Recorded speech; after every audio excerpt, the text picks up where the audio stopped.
Hello, this is KKF in Uzbekistan and katatapos ko pa lang pong mag-prepare ng lunch ko.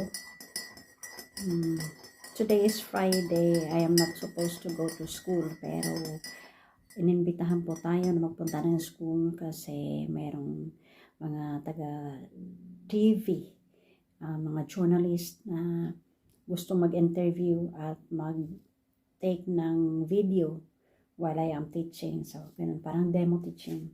So, kaya nagpunta ko sa school. Tapos, after ng interview at saka demo is may activity sa school. Yung parang nag-show mga bata, parang pertaining to poetry. Yun, yung mga makata nila. At saka nagbigay ng mga certificates sa mga bata. Nagbitahan din po tayo na mag-witness ng kanilang programa. So, nag-take po ako ng videos. So, yan po mamaya ang ating isi-share dito sa aking vlog na to. So, kulang na po ako sa oras. Kaya yung madalian na lang na pag-prepare ng lunch ang ginawa ko. So, bumili po muna ako sa market ng ganitong bread. Ito na naman po, yung bread na naman, walang kamatayan na bread. Then, naisipan ko na lagyan ng cheese. So, ganun pa rin, itlog pa rin. So, yung ginawa ko is nag-fry ako ng egg.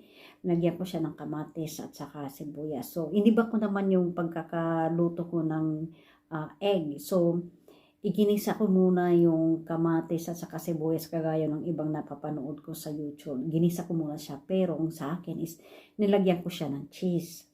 Kasi dapat lalagay ko lang dito. Then, pagkaluto ng egg, inilagay ko na siya dito sa bun. Then, after that is, inano ko na siya. Nilagyan ko na ng cucumber. So, medyo okay. Tikman po natin. Hindi ko rin po kasi naman.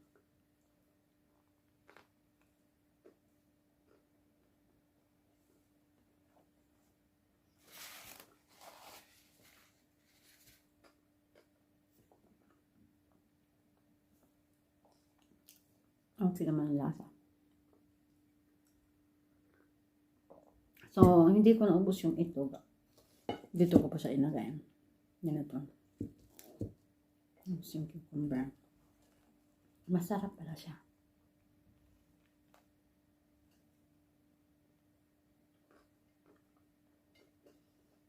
Kain po tayo.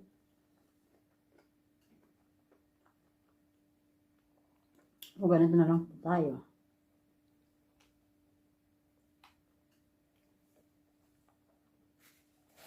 Talagang gutom po ako ng umuwi kasi hindi po ako nag-almusal. Then, pagdating ko sa school, nag-antay pa. Wala akong preparation sa lesson. Pagdating ko na lang doon ko na lang nalaman kung ano ang aking topic. So, impromptu din ang preparation ng materials.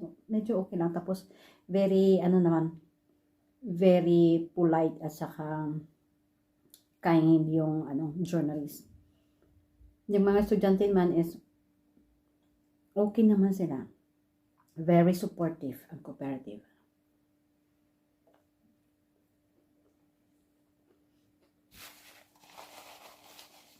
Then during the interview, I have one student who was very supportive. Siya yung aking interpreter. Okay. Then after nun, after ng demo at saka ng ating, interview, sumunod na yung programa. So, ayan po ang aking isi-share sa inyo ngayon. Ang talent ng mga estudyante sa aking school.